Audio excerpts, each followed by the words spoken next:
Les damos la bienvenida a Esto no es un podcast. Yo soy Úrsula Manrique y siempre me acompaña mi colega, amiga desde Francia, Romina Panelo. Hola Romy, ¿cómo va? Hola, ¿cómo estás, Ursu? ¿Cómo están todos? Bien, un nuevo segmento ¿no? El que vamos a inaugurar. Este es un nuevo segmento que pensamos. En el episodio anterior hablamos sobre jardines, nos explayamos bastante sobre el tema, pero hicimos una encuesta en nuestro Instagram a ver si les gustaría que habláramos de jardines orientales. Todos dijeron que sí. Así que vamos a hacer un bonus track, que sería como un apéndice al episodio anterior, ¿no? Algo así. Exacto, también es una forma de autolimitarnos a hablar menos. Claro, sí, sí, ay, qué conversadoras que somos. Lo que pasa es que estos temas dan para hablar muchísimo y bueno, unas entusiasma, vamos a decir la verdad.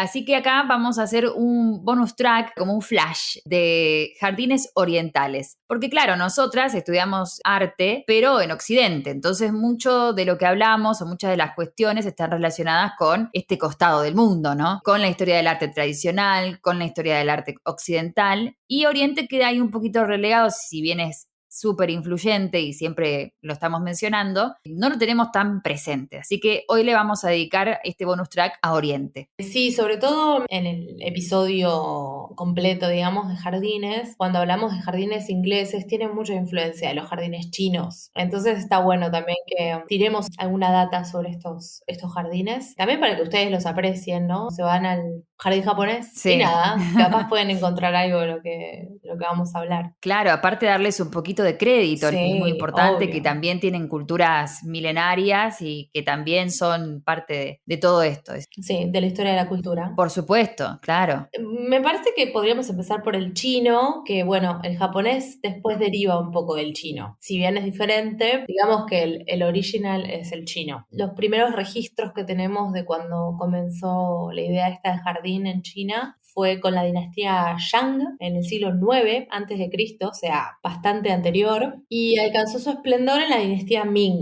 mucho después, ¿no? Entre el siglo XIV y el siglo XVII. Y bueno, es justamente en este último periodo donde funcionarios y aristócratas comienzan a competir por el diseño de los jardines. Acá estamos más o menos en una época más o menos paralela a la que hablábamos en el episodio de Europa, ¿no? Sí, totalmente. Era símbolo de prestigio social, ¿no? Ahí como que empieza a tener este valor. Por Ujú. supuesto que eran jardines privados. Justamente una zona en China, en el sureste de China, que se llama, bueno, disculpen las pronunciaciones, claramente no Sí, están bien obvio, obvio. pronunciadas, pero se llama Jiangnan, algo así, donde residían Ujú. eruditos, Sí. literatos, y se convirtió como en este centro cultural de China. Bueno, a partir de estos jardines que se crearon en estas zonas, y en este momento, ¿no? Se comenzaron a tomar como ejemplos para otros jardines privados, pero también después para los jardines imperiales. Lo que creo Ujú. que es interesante es hablar de ciertos conceptos que van a ser como principios fundadores de los Claro. jardines chinos, después también de los japoneses van a tener otros. Por ejemplo, uno es que se concibe al jardín en China como un mundo pequeñito. Claro, como un mundo en miniatura, decís. Vamos a desarrollar un poco esto de mundo. Un mundo en miniatura es a la vez una naturaleza que está restaurada, ¿no? Que como que vuelve a su estado original, o al menos esa es la idea que intentan transmitir, y que a la vez invita a que restauremos nosotros, ¿no? Nuestra naturaleza original. Justamente esto es lo que se toma más del jardín inglés. Esta idea de perderse, todo eso que hablamos en el episodio anterior, que si no lo escucharon, vayan.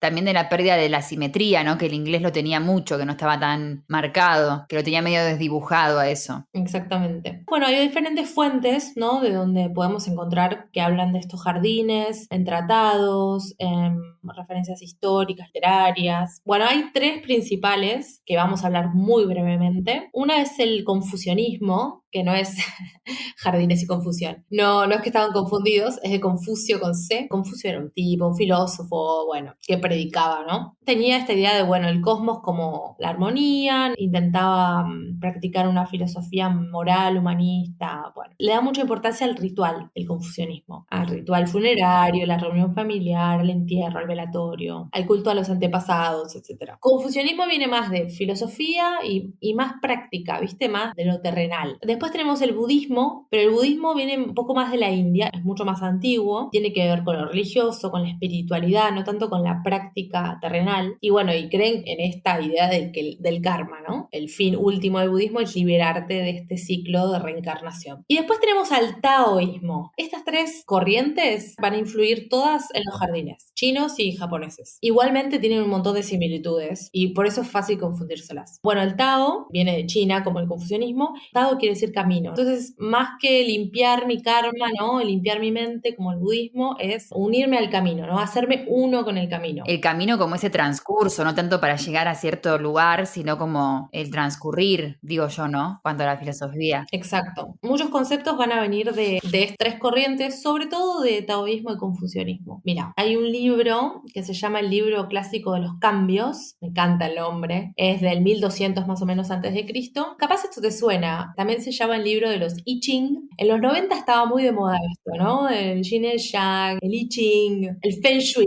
Claro, bueno, el Feng Shui está ahora en auge directamente. Yo me acuerdo que en los 90 también. En este libro clásico de los cambios hablan de un primer gran principio. El primer principio es que existen los cambios. Me parece genial. El primer principio es que todo cambia todo el tiempo y que este cambio constante genera dos fuerzas. Y ahí se crean 4 imágenes, que serían como estas energías que constituyen el universo. Y después se dividen en 4 más y se crean, bueno, hay como una especie de matemática ahí. O sea, tendríamos las 4 orientaciones cardinales y a la vez norte-sur, este-oeste, noreste, noroeste, así, ¿no? Esas orientaciones como direccionan el flujo de la energía, muy importante para orientar los jardines. Y después tienen este concepto que es Bagua, no sé cómo será el acento, es esta ley cósmica, que el hombre debería funcionar como el cosmos. El hombre sería un microcosmos, debería funcionar las dos cosas igual, en macro y en micro. Como que el ser humano sería como un pequeño universo en sí mismo, digamos, una cosa así. Exacto. Bueno, para ellos tienen las mismas leyes, pero el hombre o el ser humano debería en realidad estar en armonía con este flujo de energía. Y bueno, los espacios obviamente también.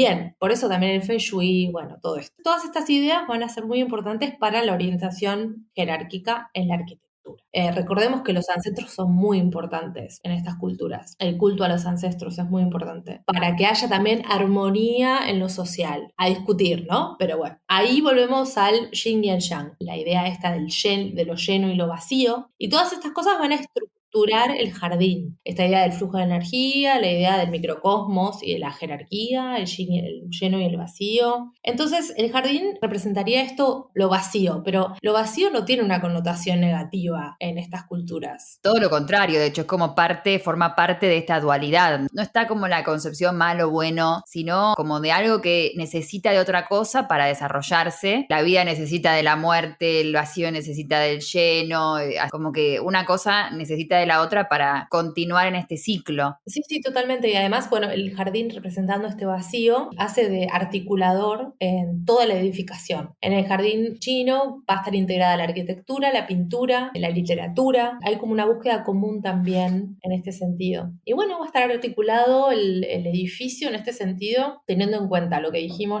las energías, la importancia de la armonía social y de la jerarquía en cuanto a los ancestros. Pero antes del jardín quería mencionar unos montes que son hermosos. Tengo una gana de ir hermosos. Cuando vayas a China tenés que ir sí o sí. Ahora con el COVID está medio complicado China, pero sí. Bueno, me voy al monte, decís vos. No estoy sola y ya está. Sí, me voy al monte. Se llaman Montes Wang, quiere decir literalmente montañas amarillas. Están en el sur de China. Están formados por picos de granito, de piedra de granito. Tienen esta erosión natural a causa de los glaciares, ¿no? De la presión de los glaciares. Ya no hay más glaciares, claramente, de la erosión que dejaron. Y también tienen aguas termales, tienen todo como un ecosistema muy bello también. Ustedes cuando vean las imágenes van a decir, esto lo hizo alguien a propósito. Alguien acá diseñó un jardín chino. En realidad es al revés. Pero bueno, tienen estos picos, está lleno de bonsáis naturales, ¿no? Claramente. Por momentos, en la mañana hay bruma o como son bastante altos también están las nubes a veces y se crea todo este escenario que lo vemos también en la pintura china. son hermosos. Hay un juego de perspectivas también de las montañas que están atrás, las que están adelante, sombras. Entonces esto es una fuente natural, ¿no? Una fuente geográfica, podemos decir, que va a estar presente en los jardines. Obviamente que no están solamente los montes Wang, en toda China debe haber un montón de lugares de esta índole, ¿no? Y el jardín del que quería hablar se llama el Jardín del Humilde Administrador. Tiene un montón de nombres en realidad. Puede llamar Jardín Linger o Liushuan.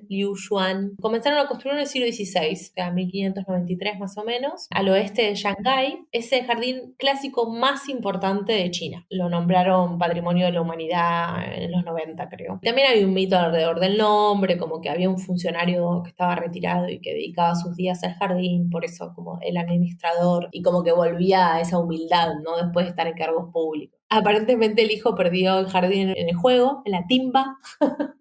Así que bueno, No, ¿en serio? Pobre el administrador. ahora es propiedad del Estado. Qué tarambana el hijo, ¿no? Sí, no estaba muy en armonía con el micro y el macrocosmos este chico.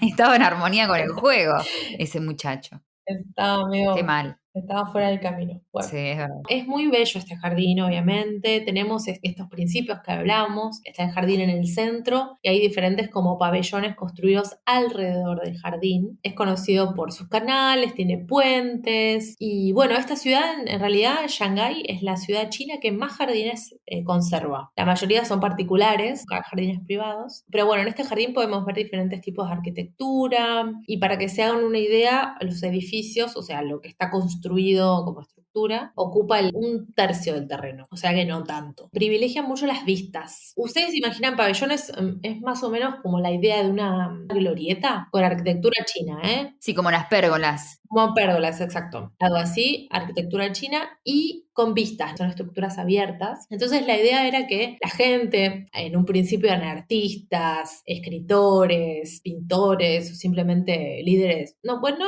no líderes, personas que practicaran ciertos cultos, ¿no? Que hicieran caligrafía, música, que visiten estas pérgolas y que disfruten de la vista, de este encuadre del jardín. Entonces había algunas vistas privilegiadas para el invierno, por ejemplo, una que se veía un poco el tejado, entonces la nieve ahí, te imaginas la nieve ahí, otra que privilegiaba la primavera, ¿no? Donde se veían árboles de cerezos. Hay un tipo de árbol, como el árbol de cerezo, pero hay un montón, que antes de la primavera largan flores y después salen las hojas. Se privilegiaban las vistas de estos árboles, en verano otras, en otoño otras, bueno, así, muy interesante, muy bello. En el verano se veían los estanques, por ejemplo. Los estanques, sí, también tenían flores acuáticas. Sí, sí, sí. Las puertas eran circulares, de estas pérgolas que te hacían alusión a la luna. Son bellísimas esas puertas circulares. Son increíbles. Y en general los edificios están como medio sostenidos sobre el agua. Y hay también muchas referencias al monte Wang, al monte este que les acabo de comentar. De hecho, hay una parte donde hay solo piedras. Aprecian mucho las piedras, pero las piedras no preciosas, ¿eh? Las piedras como... Sí, la roca común y corriente. Exacto. Yo creo que es también por esta idea de lo micro, como que la montaña y el monte es eso macro. Es verdad, claro. Y esto sería como algo en pequeña escala de una montaña, una cosa así. Sí, de un proceso además natural, como una carga energética muy importante. Les hacen como pedestales, ¿no? A rocas que ellos encuentran bellas y también a la combinación de rocas, ¿no? Una al lado de otra. Uno occidental va y dice, pero esto que son piedras, que vine a mirar piedras.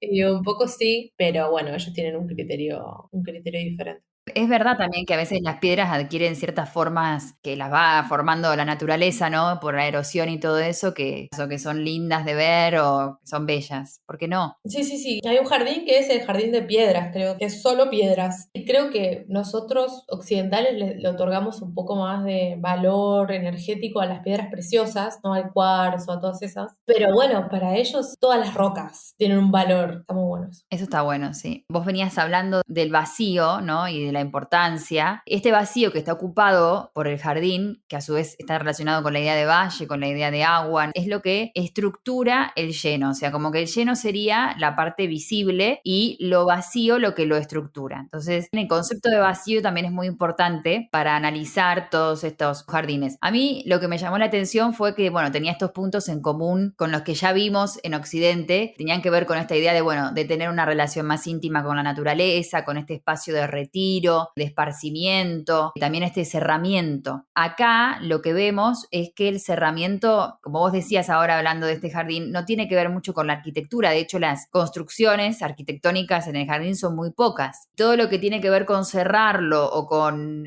alejarlo del resto del mundo a este jardín, a veces también tiene que ver con la naturaleza. O sea, por ejemplo, hay algunas estructuras que son de caña de bambú, que si bien establecen como un límite, también tienen que ver con lo natural. Este límite se construye también a través de lo vegetal. Es la misma idea, pero aplicada como de un modo distinto, ¿no? El tema de las vistas también lo tienen en común. Esta idea de ver más allá, ¿no? También la teníamos en los jardines occidentales, en la idea de que se prioriza, no sé, como decíamos en la antigua Roma, esta vista sobre el monte tal, ¿no? De hecho, ¿sabes qué? Paisaje en chino, paisaje significa literalmente montaña y agua. Justo, claro. Entonces, como, sí. Justito. Y también la idea de panorama, o sea, la idea, por ejemplo, de captar todo de un solo golpe de vista, ¿no? Y después también vamos a hablar de la tradición japonesa de las estampas, estas estampas enrolladas que eran gigantes, que tenían pinturas panorámicas. Y en las pinturas esas veíamos también montañas con arquitectura, y también veías como de un solo golpe, porque eran así a lo largo, ¿no? En horizontal, excursiones, por ejemplo, en estos jardines de lujo, la vida retirada de estos funcionarios, de los aristócratas, y a veces capaz que pasaba uno, viste, empujando un carro, ¿no? Uno con una mula, pero lo veías todo de una. También vamos a subir algunas de estos panoramas que están buenos, pero tiene que ver con todo esto oriental que veníamos hablando. Bueno, sí, el modo de ver, que también cambia en Oriente. Vos hablabas justo de lo imperial. El último jardín que estaría bueno que tratemos, que es inmenso, la verdad que es muy difícil de abarcar. Así que bueno, vamos a hacer lo mejor que podamos. Pero es el jardín imperial chino. Volviendo un poco a la idea del microcosmos, ¿no? El imperio se agarra de esto y acá sería el emperador el centro del cosmos, ¿no? Del microcosmos en todo caso. Se llaman Jardines Imperiales Yuanmingyuan, a las afueras de Pekín exactamente, o Beijing, como quieran. Se empezaron a construir en el siglo XVII y terminan en el siglo XIX. Hay muchos cambios en estos jardines. Vamos a abarcar tres que nos parecen importantes. Y por eso son los jardines imperiales de Pekín, son muchos jardines que forman uno, o dentro del mismo jardín vemos como estos, como tenía Versalles, que tenía pequeños bosquecitos. Las dos respuestas son correctas. Creo que empezó como un jardín, pero hubo tantas modificaciones a lo largo de la historia que tiene varios jardines, sí, pero creo que empezó como uno. Tiene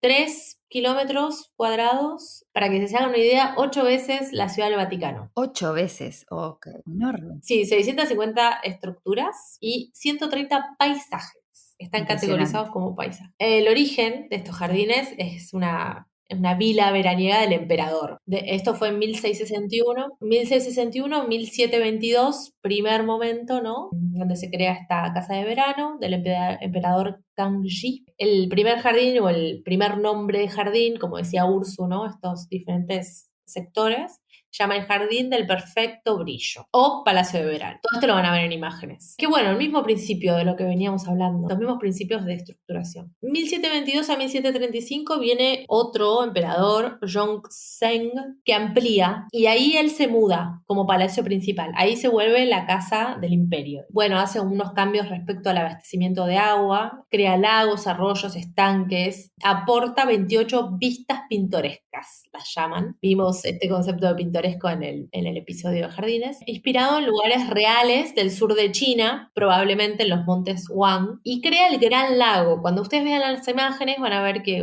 hay un lago, bueno, es este, que es un gran lago que es enorme, tiene 314 hectáreas. Es un lago artificial, increíble. No, ese es claro, se fueron a la mierda, claro, sí. Y tiene una islita en el centro, y que bueno, hace referencia al mar. La islita se llama La Morada de los Inmortales. Le decían al emperador, era un mar en miniatura, no un casi mar. Exacto, yo creo que creían, son los jardines imperiales, nos tenemos que ir a la mierda, qué sé yo. Después, un anteúltimo momento que discernimos es en 1735 a 1796, está Qianlong, que hace una segunda aplicación, añade un jardín que se llama de la Eterna Primavera, destinado al retiro, para cuando él se jubilara. Muy buen plan, me parece, ¿eh? Sí, muy buen plan, tal cual. Yo hubiera hecho lo mismo. Y no es tan oficial, ¿no? Porque es para cuando se retire, es más festivo, es más extravagante. Añade también unos palacios europeos, influencia de Occidente. Esto es loco porque lo que vemos en los jardines ingleses, ¿no? De la influencia china, en arquitectura eso también. Acá lo vemos a la inversa. Lo exótico es lo occidental. Y es que sí, como decíamos, exótico para ellos, ¿no? Entonces, bueno, depende de dónde estés parado, es lo exótico para vos. Exacto. Bueno, ¿y qué pasa en los lugares exóticos? Uno entra en otro papel. Bueno, esta gente, estos emperadores, claramente, y su corte. Entonces, este espacio de palacios europeos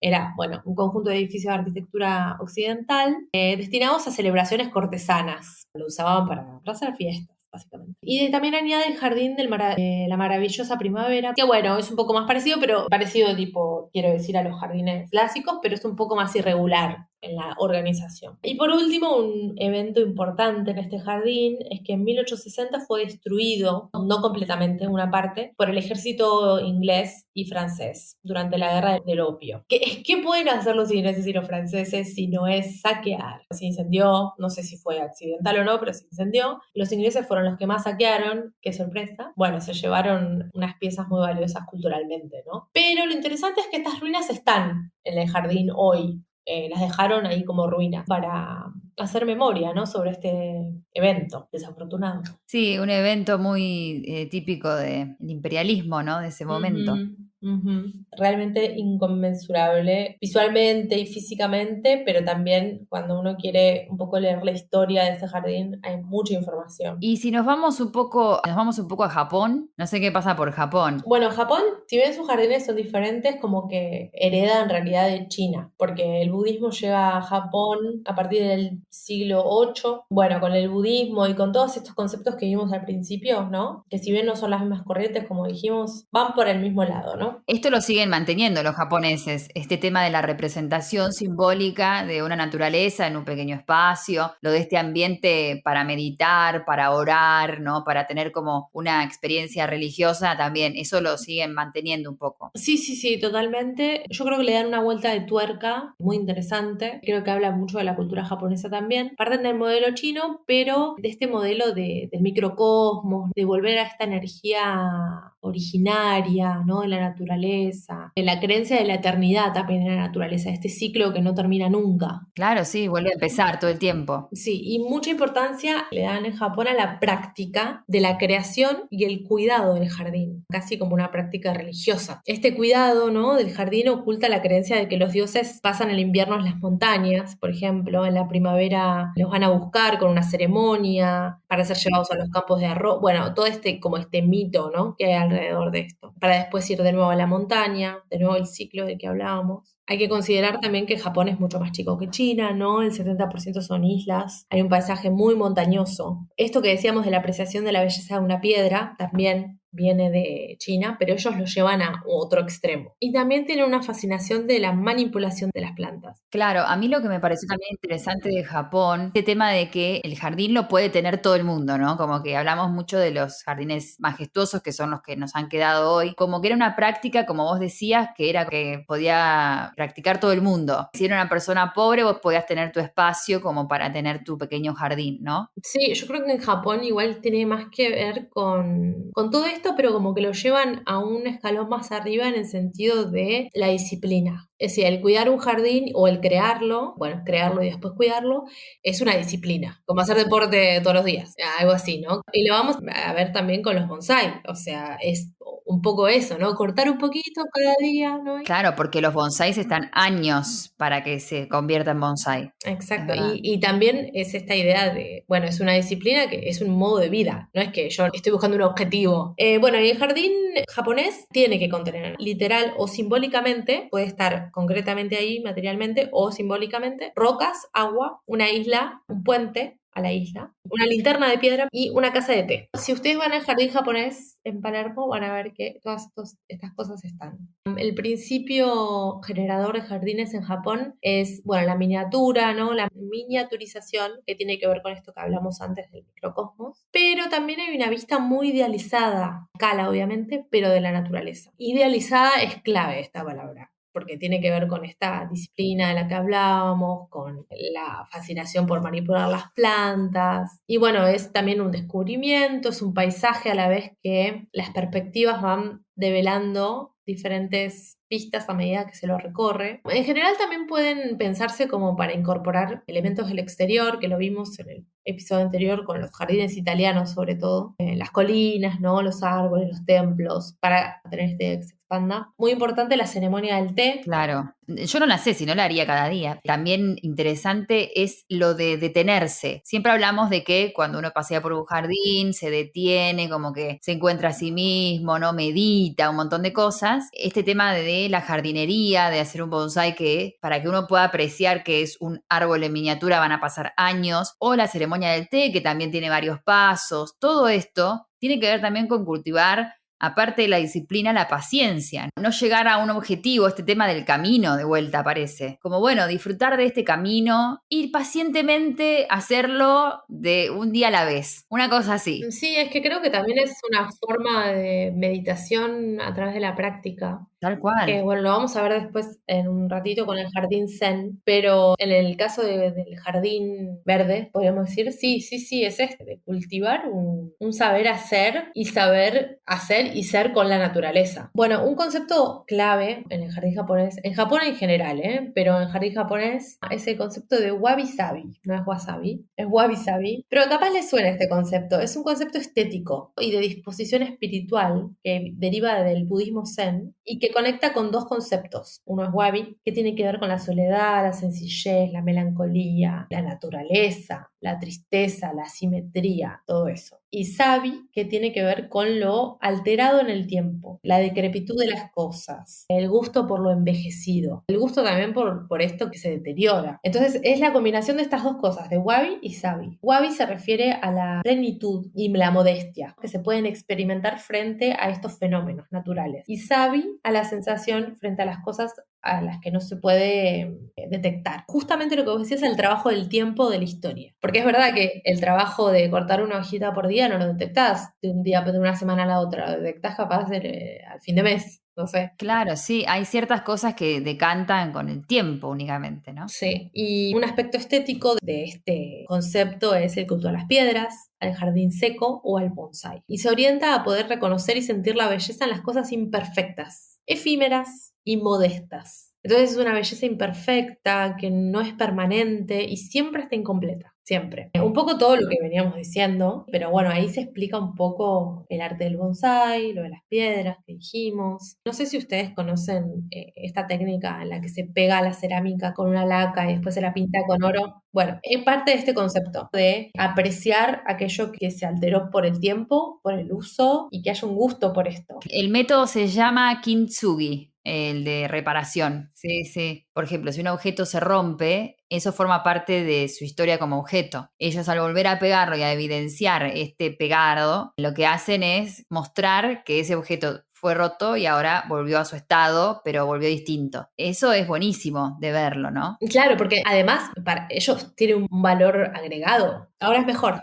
Claro, tiene otras marcas, pasó por un estado, volvió y en vez de tirarlo, como haríamos acá en Occidente, ¿no? Bueno, el roto lo tiró, lo que hacen es evidenciarlo y crear un objeto nuevo, en definitiva, porque estos ribetes dorados encima que le ponen quedan tan lindos, es genial. Sí, bueno, y todo esto que mencionaste lo ves en el bonsái. O sea, este concepto es como que está en la naturaleza en sí, en el mundo, ¿no? En el cosmos, en el microcosmos y en el macrocosmos, para los japoneses, para los budistas, ¿no? Pero en este caso para los japoneses, y ellos lo que hacen es intentar reproducirlo. Por eso los bonsáis se deforman a propósito, ¿no? Porque yo lo que quiero generar es ese bonsái que se crea naturalmente, por el que le pasa el tiempo y la historia y la erosión, es una belleza, yo la quiero recrear en miniatura. La empiezo a deformar, a manipular, generando estas marcas, como vos decías. Bueno, tengo un jardín que es como más tradicional y después tenemos un jardín zen. Pero antes podemos mencionar al templo del pabellón dorado, que está en Japón. Se hizo en el siglo XIV, de un emperadorcito, podríamos decir.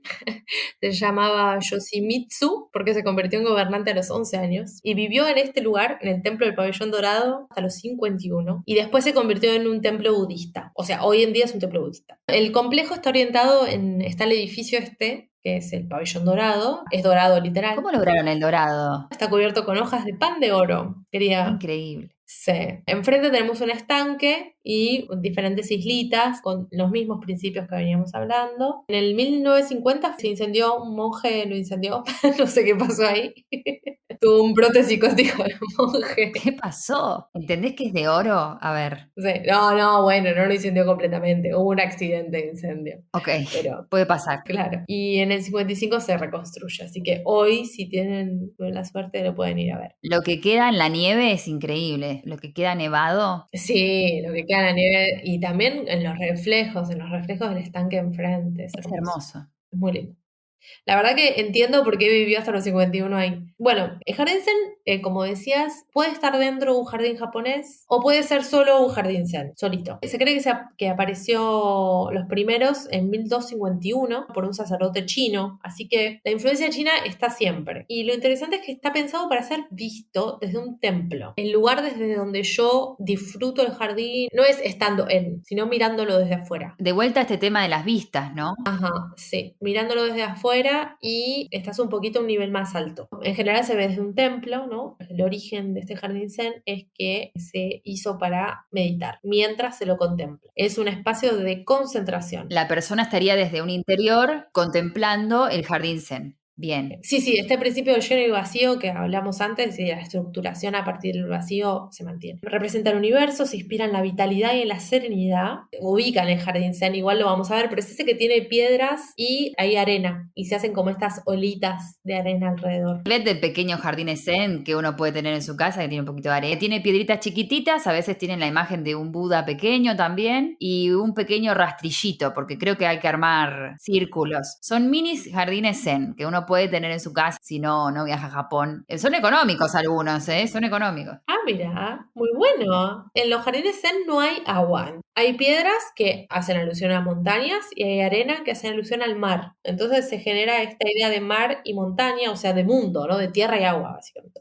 Me gusta que digas lo del rastrillito porque también es un jardín que se cultiva, aunque no haya plantas. Bueno, quizás puede haber algún que otro bonsai, pero la mayoría de los jardines zen se construyeron en Kioto, así que ahí hay bastantes ejemplos. El jardín zen no es una filosofía, ¿no? Como cuando hablamos esto de meditar, no tiene que ver con una filosofía, sino con una forma de no pensamiento, de no pensar. Esto es muy budista también, ¿no? Esta idea de no pensar, de limpiar la mente, de no pensar en nada, que da lugar a una determinada manera de actuar, ¿no? La arena y la piedra son lo mismo, son diferentes etapas de la evolución, ¿no? El que estaría meditando mirando este jardín, al estar presente en esta evolución, ¿no? Entre estas dos etapas, se convierte metafóricamente en un grano de arena en el universo, infinito. Entonces hay también ahí una dinámica entre la materia animada y la materia inanimada, que puede pensarse también como la idea del átomo, que yo creo que también lo vimos al principio con lo chino, ¿viste? Con esto de que el hombre debería funcionar como el macrocosmos. Igual no estaban tan alejados de la realidad. Los átomos están en todo el universo, ¿no? Y nos constituyen objetos pequeños como un coronavirus y constituyen también planetas. Digo, como que está en todo y esta idea está presente, ¿eh? Un templo zen es el templo Roshoan-ji, que se construyó en 1488 y tiene el jardín seco, lo podemos llamar también, más famoso. También se lo conoce como el templo del dragón tranquilo y pacífico. Está en Kioto, obviamente. Mejor que sea tranquilo y pacífico, bien. Sí. Pero quería agregar, encontré un jardín barra templo, que me flashó bastante, que es el templo del musgo. Es un lugar donde se cultivan 120 especies de musgo en este lugar. El musgo, el verdín, el famoso verdín, el hongo. Famoso jardín. Exacto. Y viene de una tradición del periodo Edo, que es el periodo donde también se generaron las estampas japonesas más conocidas, como para que se den una idea. Me encantó, es hermoso, es todo verde en Kioto. Aunque nos parezca algo como el musgo, como que no le damos importancia al musgo, pero es muy difícil cultivar musgo. Se requieren condiciones muy específicas, sobre todo para preservar estas 120 especies que tienen. Y nada, puedes ir a ver ahí musgo. ¿Y podés caminar ahí entre el musgo? Puedes caminar, sí. Lo que pasa que, bueno, la idea, como vos dijiste antes, es detenerse. Entonces hay que caminar despacito, pero sí. Claro, y la humedad, ¿no? Que debe haber en ese lugar. Para que crezca el musgo necesita muchísima. Hay que caminar despacito también porque una resbalada ahí en el puente, no la contás. Es muy bello. Es muy lindo en otoño también. Lo ves todo como con una pequeña alfombrita verde. Es muy lindo. De vuelta también está esta idea de ver en lo imperfecto, porque el musgo nunca fue visto como algo deseable, ¿no? En cambio ellos lo fomentan. No, y además creo que el musgo se genera a lo largo del tiempo, que tiene que pasar mucho tiempo con el agua estancada, ¿no? Con una cierta temperatura. Esto del tiempo es muy importante. Ahí terminaríamos con China y Japón, pero Asia es más grande.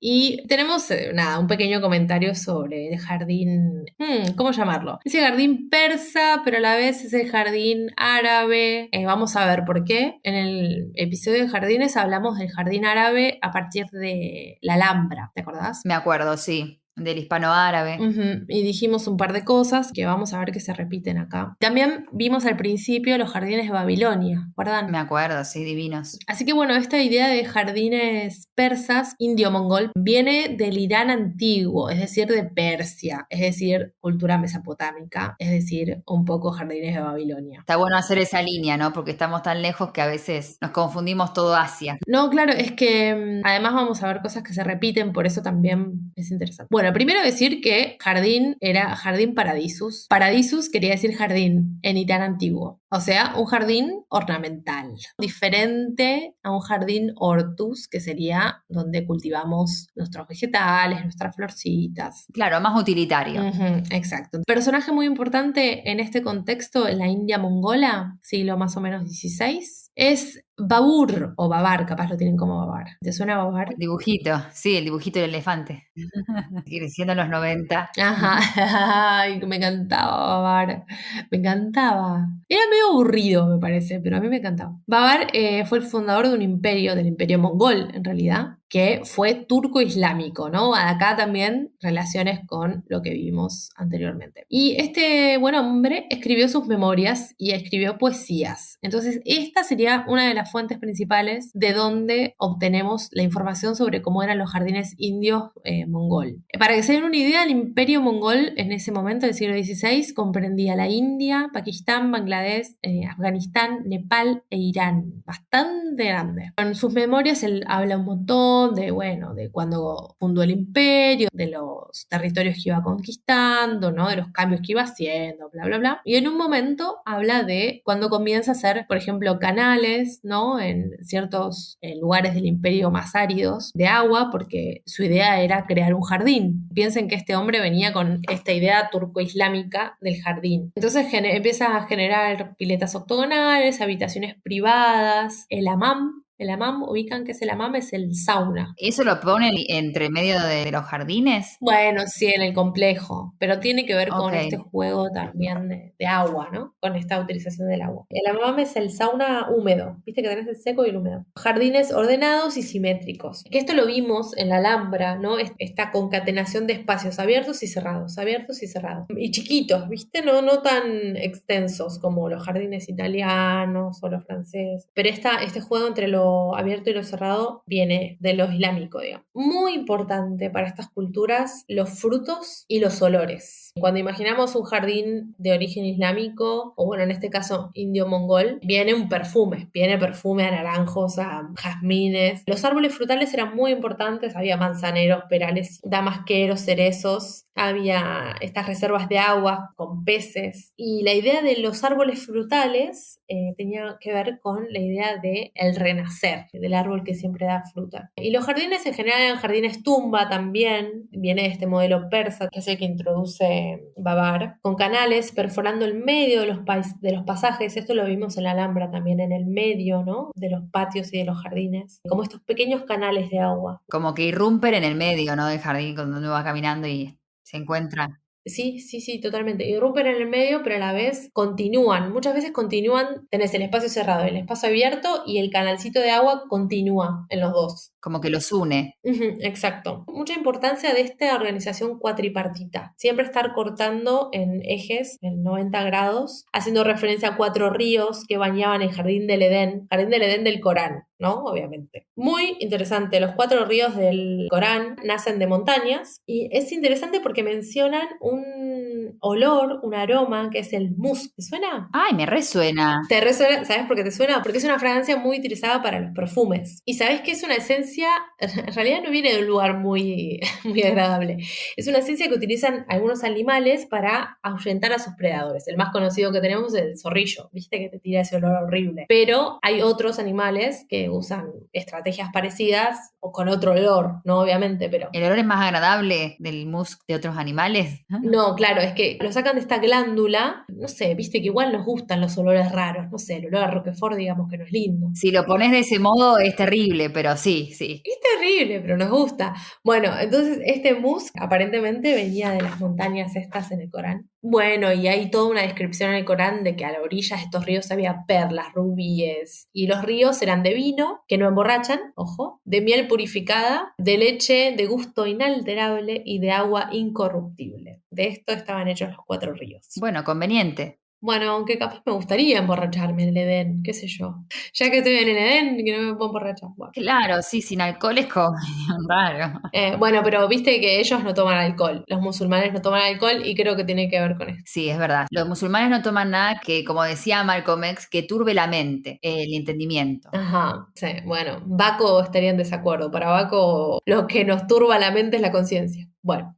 Claro, para él vamos a darle rienda suelta a todo, ¿no? Bien ahí. Distintas cosas. Sí, se puede pensar que esta idea de plantar árboles frutales y flores y etcétera tenga que ver con un autoabastecimiento, como que una producción que podía alimentar o proveer de dinero, ¿no? Por la venta de estos frutos a los cuidadores y a los pastores que mantenían el jardín para vivir luego de que falleciera el propietario. Como medio de una herencia, bueno, se podría pensar también que podía servir para esto. Y bueno, dijimos que eran en general tumbas. El más conocido es el Taj Mahal, que si no lo sabían, el Taj Mahal es una gran tumba. Alrededor tiene un montón de jardines de este tipo que venimos escribiendo, pero yo quería hablar de un mausoleo, ¿cómo voy a pronunciar esto? De Itmaud ud Daula. No es un jardín, pero es una pintura y una escultura en el mausoleo de este hombre. Hay pinturas y esculturas en los muros de la sepultura que evocan a estos jardines, ¿no? A estas delicias paradisíacas. Entonces, en las pinturas y en las esculturas, en las representaciones, se ven bowls, aguamaniles. ¿Sabes lo que es un aguamanil? Sí, hablamos de ellos cuando hablamos de la Vila de Este y el Camino de las Cienfuentes, con estas bocas que lanzaban agua, que son los famosos aguamaniles. Sí, sí. Sí, tenés razón, es eso, pero también es esta jarra que usaban antes con un bowl, ¿viste? Para bañarte, para lavarte, que en general eran en loza o en cerámica y tenían unas jarras muy grandes. Eso también es un aguamanil. Ah, claro, sí, es verdad. Ah, también tiene el mismo nombre. Frascos de cuello largo, jarrones con flor, todo eso aparecía, ¿no? En las representaciones, follajes de plantas, copas desbordadas de granadas, de uvas, un ciprés. El ciprés es un símbolo de la eternidad en esta cultura, pero también en el cristianismo. Las fuentes con aroma, a jengibre. Bueno, todo esto como que la idea era evocarles imágenes y olores